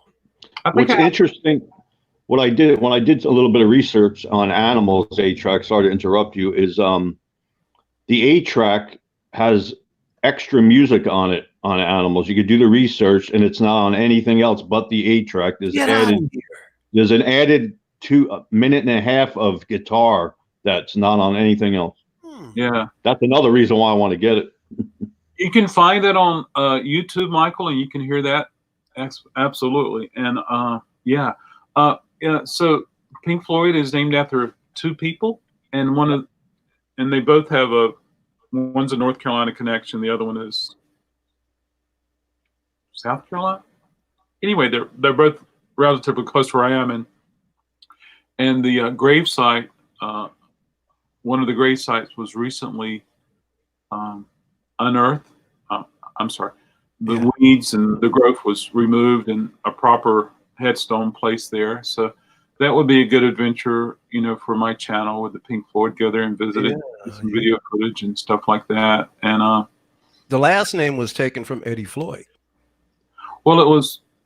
I forgot where the Pink came from, though. So it was Pink Anderson and Floyd Council. Yeah. Yeah, those 2 cats. And just to think that Syd Barrett heard these guys when he was in London. One of them is from North Carolina. I can't think of where the other one is from, but Wikipedia. Absolutely, it's just cool things like that. Floyd Anderson and Pink Anderson and Floyd Council. And, okay. I thought it was from Eddie Floyd. Okay, Eddie Floyd may have. No. I got a feeling you're probably right. You probably are more of an authority on Pink Floyd. I don't know the timeline for Eddie Floyd, but I was thinking that it was a little later. But I could be wrong. I do know that the Brits. I often am. They liked American blues better than American blues. Yeah. Yep. Hello, Milford. How are you, sir? Animals would be brutal on 8-track. What do you mean brutal? Yeah, really. Yeah, brutal. I think he means really good, really great. Oh, that's Miller Fred from the West Coast? No, this is a guy from Florida, the guy who takes his socks off. I'm sorry, I meant Florida. Yeah, Wolverine. He takes his shirt off all the time. Yeah, he's great. So if you guys have any suggestions for a title for a Pink Floyd channel, let me know. The other thing, just integrate something in the title with, Dark Side of the, or the blank of the moon. Like I said, do like snips, cut ups. Mm-hmm. That's what David Bowie used to do when he used to write lyrics. He used to take words and sentences, cut them up, and then intertwine them, and that's how he came up with music. Yeah, he would. And I'm also thinking a rare title or a rare lyric that only people who Really knew Floyd? Floyd would know. Oh, you can find something, I'm sure. Yeah, and so Yeah. I'd be curious to see what you come up with. well, I got to sit down and figure out how to make it happen. Yeah, that's for sure. And I'm looking forward. I got The Dark Side of the Wall. That's a good suggestion, Stephen. That's what I'm talking about. There's a million options when you play around something like that. Yeah, A lot of options. Pink Animals. Nah. You know, it's really sad because I really like the final cut, I did too. and I really wish it was more. I'm really sad that Rick Wright's not on there, and I would love to. Yeah. Yeah. But you know, as much as I like Pink Floyd, I think Rick Wright was the biggest contributor to Pink Floyd, and their sound is so much his knowledge and his plan and his creativity. Well, as a keyboard player, there's no way in the world that they were going to have that atmosphere without those boards. It's just not going to happen.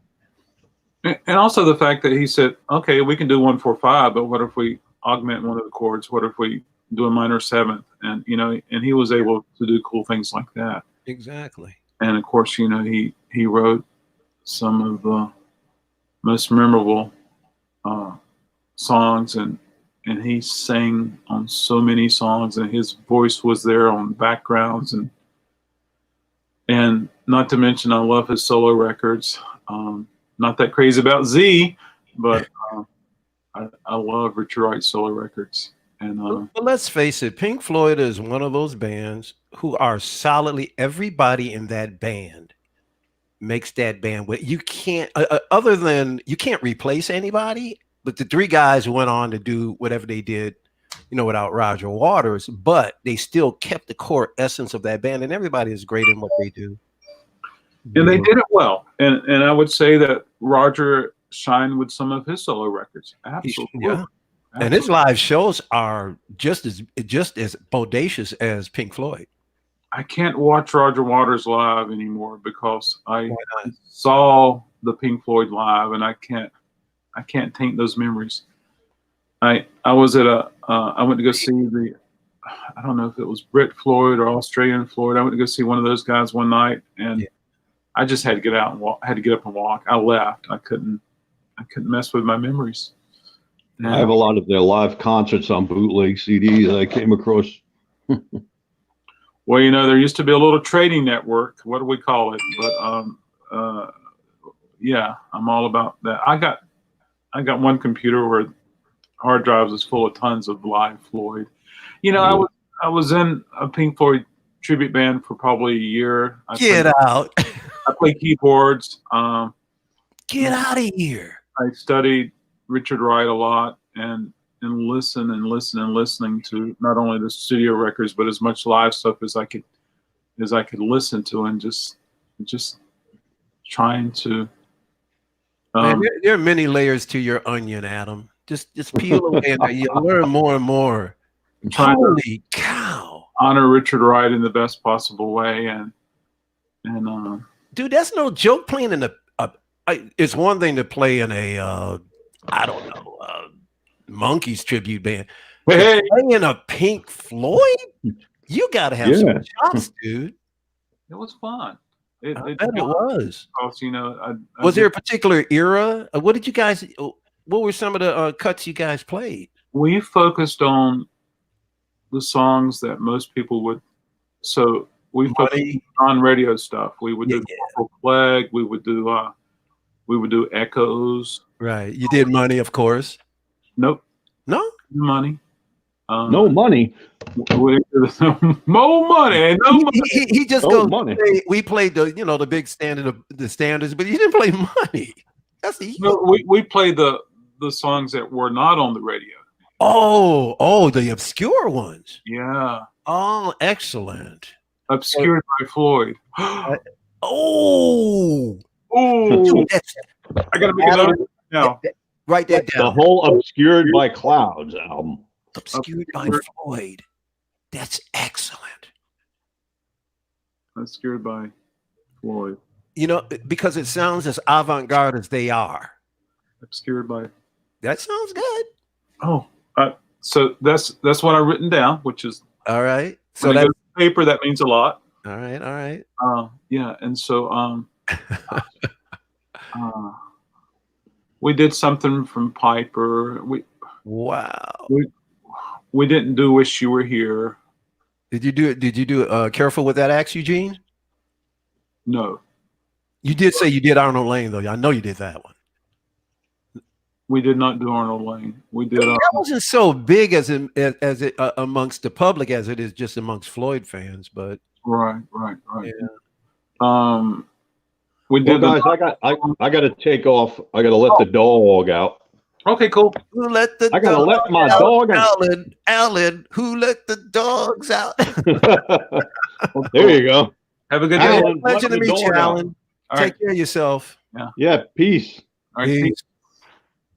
As Ringo loves to do.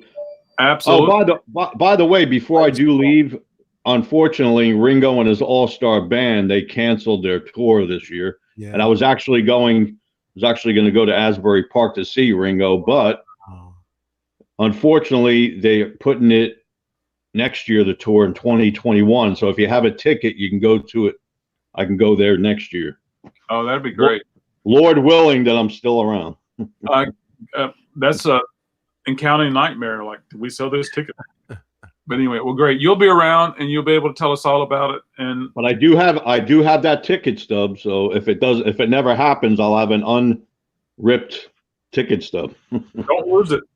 No, but it's I'm really bummed out because I'm really looking forward to going to see Ringo, and now it's been canceled because of this COVID-19 virus. And that's another thing. I want everybody out there to be safe. Wash your hands, please, and keep a 6-foot distance from anybody. Because it's very, I just heard this morning on the news that over 1,000 people have passed away in New York alone from this COVID-19. So that's horrible. That's really horrible. And blessings and prayers to all the people that lost loved ones all across the world, and especially in New Jersey and New York areas. There's a pandemic craziness going on around these parts.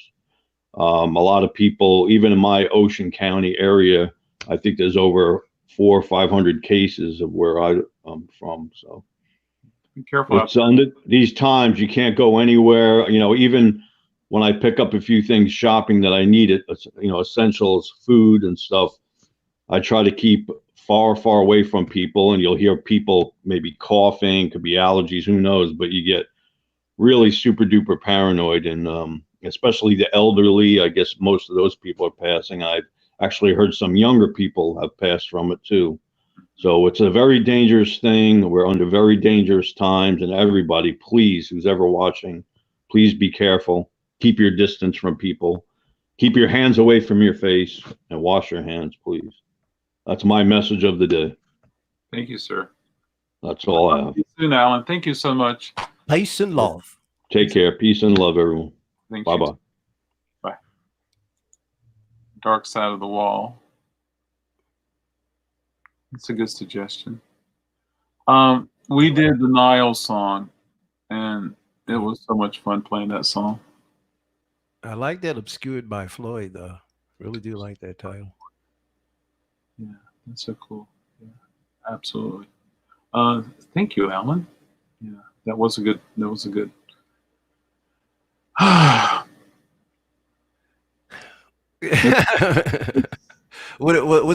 going on in your head? It's so surreal. It is so. It is very surreal. It is so surreal. Yeah.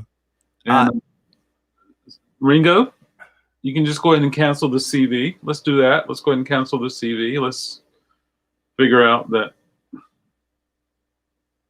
eating leaves or something will. We got to figure out what it is. I hope we can figure out what it is. Well, there are some things that they've been talking about, but they're not releasing it to the public. They've got something that they said that has been curing people, but for whatever reason, the White House and the professionals have not officially, the CDC have not officially released it.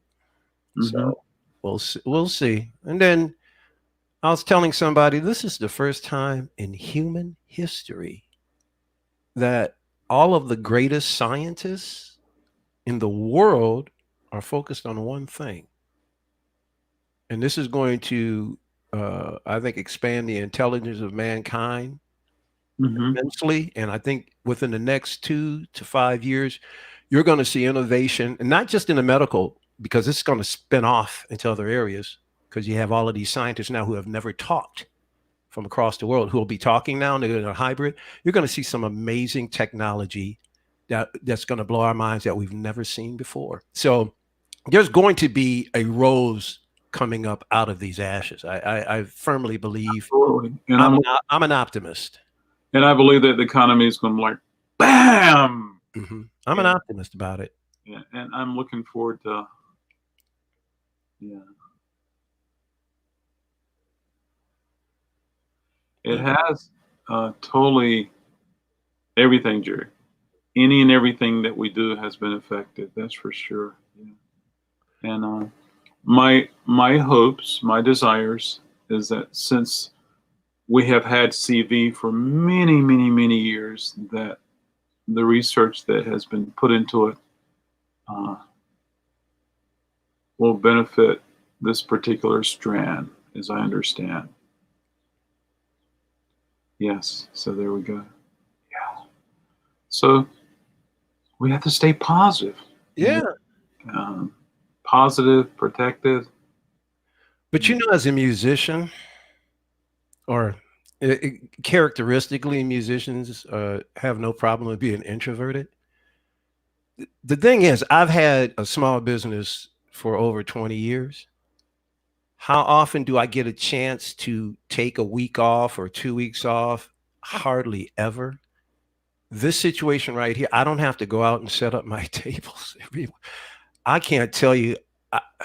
This is what I've been shooting for anyway. I've been shooting for the time where I spend more time here working than going out. I'm not stressed at all. For me, I'm in a special kind of situation where this is fine. I am so fine with it. I've never had a better time. And some of the repercussions of this is like, huh? And this is one I'm losing. We're still bare. I mean, I'm losing substantial income. I am. We are. Absolutely. But what am I going to do about it? I can't go outside. This period. So hey, you live each day and you wake up and you're glad you woke up. And somehow, and Adam, I mean, you're an entrepreneur. You have to have the will. You have to maintain discipline. All of those things. You can't sleep on the job because only you write your check. And I'm working in a different way, and I feel like I'm working harder than I was in December, but in a different way. And if I were to pan around here, this place is a mess because I have an order here, and like have an invoice. I got to ship, I got to pack, I got to go out the door, and. But now you're still not getting shipments in now, are you? I mean, there's nobody to sell to. It's not that I'm not getting shipments. It's just that I'm not bringing in. Right. I placed an order last week, and I placed an order this week, okay. And so I am getting an order in. Something that is tried and true that I feel like would sell just like that. Yeah. And I tell you, Michael, it's been fun delivering because, when the weather's nice. Mm-hmm. Oh man, the other day when you were in your car and you had your glasses and the convertible down. Yeah, I was coming back from Wake Forest to Raleigh. It looks such like it's a refreshing drive, It was. And that morning I was out delivering, so I was going through neighborhoods. People were walking, dogs. You're connecting with the community, Adam. And I was driving through these neighborhoods, and of course, whenever I drive that car, everybody's like, "Hey," and they're checking it out, and they're looking at it, and they're like, "Ooh!" And so, and I was going through the streets and following the navigation and turn left, and it was like, "Hey," and I was chatting to people and cool things like that. So that was really neat. But it was good to have some interaction with people. And could you structure?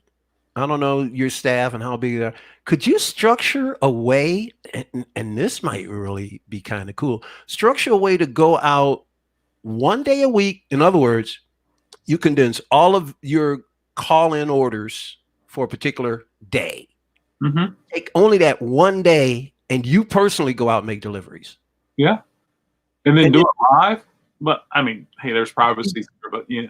Well, you can always ask them to be on film, so that's no big deal. Right. But going down the streets and hearing the GPS and No, you don't necessarily. Well, I didn't necessarily mean that for any streaming or anything. I'm just talking about a different way of doing just your business in general. right.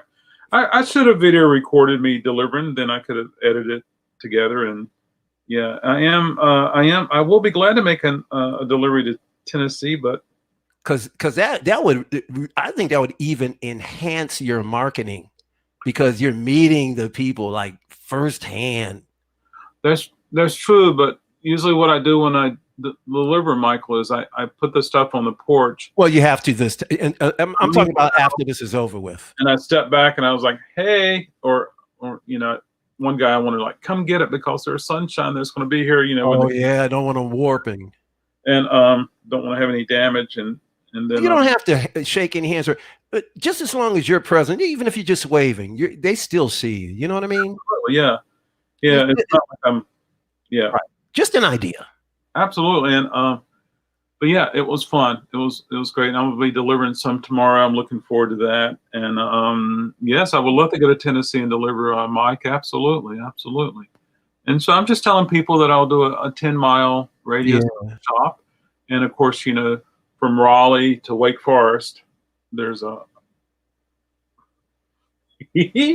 there's there we go.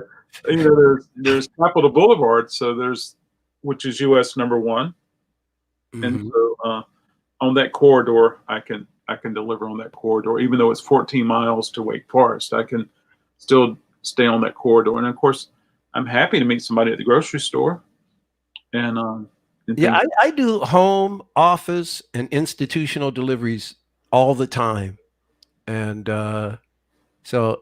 And people are always grateful when I show up. It's like, oh, thanks for coming up, or I'll pull up to a hospital and somebody will come out and I'll just pass it off to them in the car. And they're like, Mike, thanks so much. That personal delivery is powerful. Absolutely. And the other thing is, I had a strange call yesterday. What happened? What time you close today? I said, I'm not open today. I'm mandated by the governor to be closed.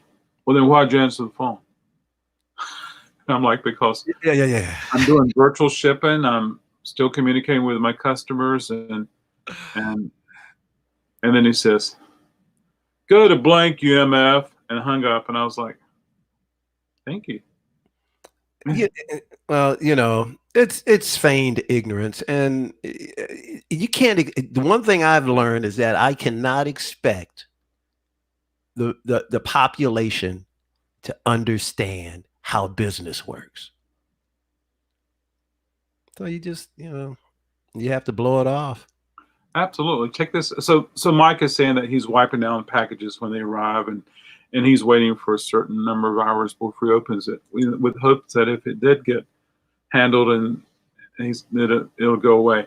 When the 19 goes away, I'm going to go and hang 10 with that one of the days in the far future. Well, hopefully it's going to be sooner than later. Yeah. I'm with me too. Yeah. I'm an old jalopy, but make it. Yeah. Absolutely, yeah. So, hey, we got to live, and there we go, folks. My coffee's gone. I actually still have some here. I can't believe it. I don't think I'm going to have any more coffee today. This is enough for me. I do the cold brew. Are you regulating yourself to 1 cup now? I do the cold brew. It comes in. Oh, that's right. That's right. Straight. So yeah, I dilute it. But what's that on the now playing shelf? It looks like the Journey logo, but it also looks like Earth, Wind, and Fire. What is that? So this was in my Buy It Now yesterday, and yeah, I remember now. And I was like, I got to listen to it, and I did, and I listened to side one, I got to, and the guitarists, as I understand, the 2 guitarists from Led Zeppelin, Leonard Skinner, are on this record. Okay. So is it country rock? Is that It's, what it is? it's in the same vein as Leonard Skinner. Dan could probably share a little more light on this, but understand that after the airplane crash, that Oh, Roslington, Gary Roslington and Collins, what was Collins' name? so this was like in between the crash and then reforming Leonard Skinner. Yes, Alan Collins. So Gary Roslington, he's lead and rhythm guitars and he plays a slide, and then Alan Collins. Gary Roslington and then Alan Collins. Alan plays lead and rhythm. And so yeah. Billy Powell's on here. We're talking about We piano. were talking about that earlier, yeah. Absolutely. Well, let me ask you something, and maybe you might know if this is what they called what's the term I want to use? Well, anyway, supposedly the two brothers who died in Leonard Skinner supposedly both died in a motorcycle accident and on the same street. Did you ever hear that? I did not. I know that And the reason why, and the other thing too, is that they changed the cover of that one particular Leonard Skinner album because it had them standing in the street in flames. So yeah, they no longer print that cover with the flames on it. they actually do. They actually do. They do. They do. Yeah. I mean, new printings, they do that. Yeah, it has that. Okay. And if Dangerous Dan is here, he could share a little more about that than I do. However, hey Tom, are you on the Facebook side this morning? Happy Tuesday. Hey Tom. Yeah, and there was an Almond Brothers. One of the Almond Brothers did die in a motorcycle accident, but I don't know. Oh, Barry Oakley. Yeah. Okay, so I'm not familiar with all that. Both died in a motorcycle accident, just a block or two away from each other. That's it. But man, I can't talk this morning. But weren't they both in? Oh, they were both in the Allman Brothers. Okay, so I got the bands confused. So I heard of that. Roslington, Collins, yeah, and so yeah. So did you like it? So it reminded me very much of Leonard Skinner. Oh, James is back. Hey, with a different vocal. There's some female on there, and so okay. yeah, I did absolutely. It was my first listen to them, though, and I have some of their stuff, and there we go. Welcome back, James. Still on. Stallone.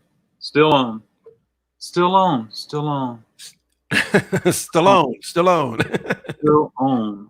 What's going on, Adam? I see the veins in your forehead. I'm just thinking about lyrics of Pink Floyd. Oh, and then I think about Emerson, Lake and Palmer. Oh, still you turn me on. That's a great tune. Wonderful melody. Yeah. Oh, it's so beautiful. It's like you're just laying down in some grassy knoll and it's kind of misty and she's in a nice dainty little chiffon thing or something. Absolutely.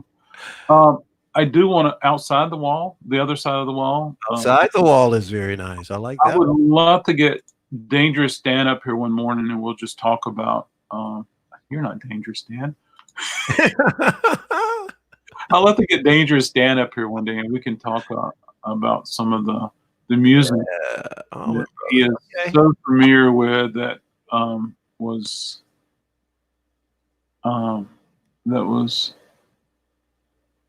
he was so well. Oh, I'm sorry. Contemporary times. James Byers said Dwayne was hit by a peach truck, hence Eat a Peach album. Now, sometimes James could have very dry humor. I'm gonna have to go to Wikipedia right now. Yeah, because see, James doesn't understand. I know this guy now, and he will throw. He loves to slip things by people, and I wouldn't be surprised if that. His next comment is gonna be Really, it is true. Yeah, right. Oh my stars. Take anything you say from him with a grain of salt. Uh, Okay. uh, Okay. Now, if he says nope, it's true. I believe him. it's true. So use the word no and true in the same sentence. You're like, I'm still confused. Right, right. But Nope. if he says that, then I know, because if he's not joking around, he'll usually respond immediately.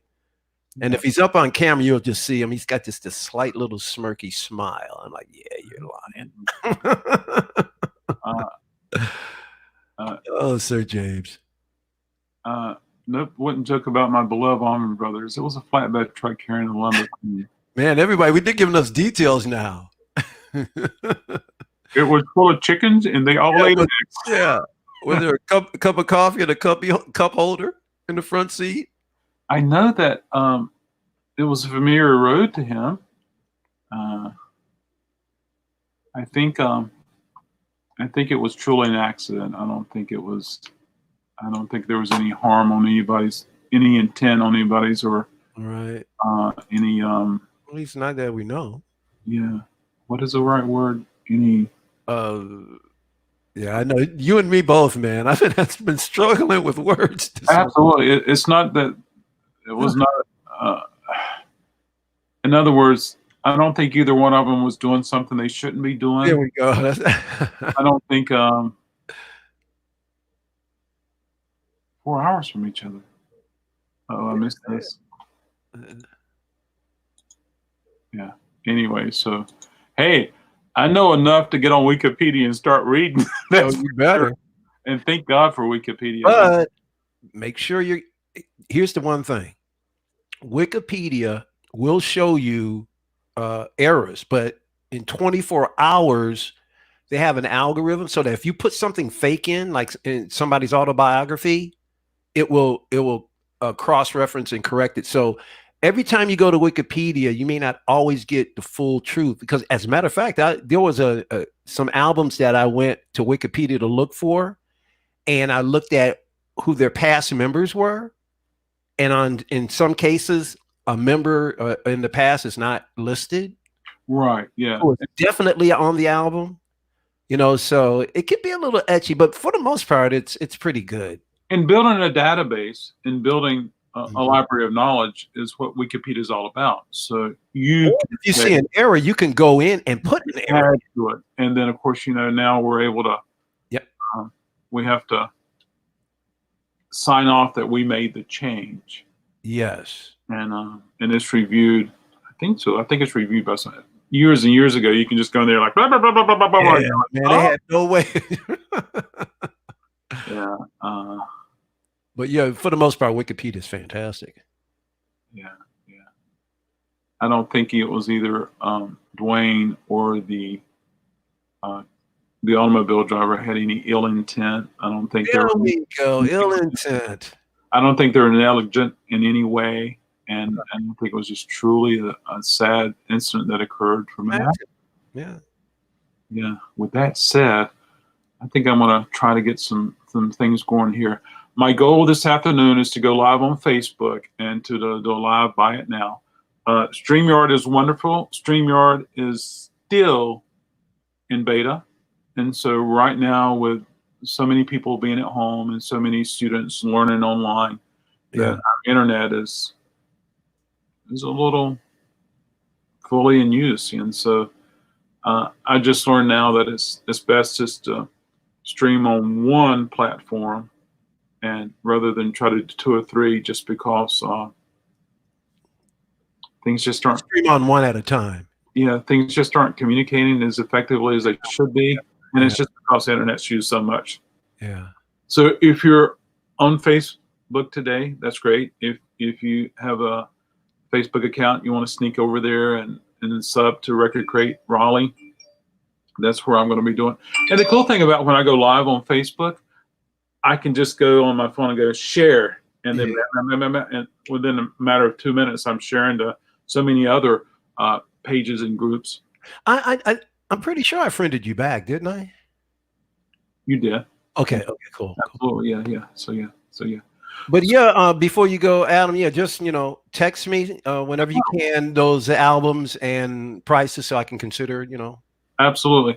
And if you hold still right there, Michael, I'm going to log off, and then I'm going to say goodbye to you in private. I want to thank everybody for stopping by today. And what's your Facebook called? So if you go to Facebook, mine is, this is my personal. Well, this is one of my personal. That's right. But that's the main one I'm using now. And then the page is Record Crate Raleigh. I have a Record Crate Facebook page for all of the stores. Record Crate, Lake Forest, Record Crate, so I-95, and so. But I'm going to stream from the. I'm going to go live on Facebook under Record Crate Raleigh. So yeah, okie dokie. So anyway, and you'll basically be seeing the things that you saw yesterday if you were on the YouTube. But I didn't go through everything, so I'm making notes of these crates. So I'll say this has been on here, this has been on here, this hasn't been on there, so that I'm not duplicating too much. Yeah. But anyway, thank you, everyone. Hope you have a wonderful day and be safe. Do something nice to an elderly person in your community, whether you're just dropping off a bag of goodies, ringing the doorbell, and standing at the sidewalk and say, hey, hope this brightens your day. And yeah, be safe, wash your hands, listen to music, rock and roll. I knew the bride when she used to rock and roll. Goodbye, everybody. Take care. Absolutely. Take care. I love hanging out with everybody today with the coffee and the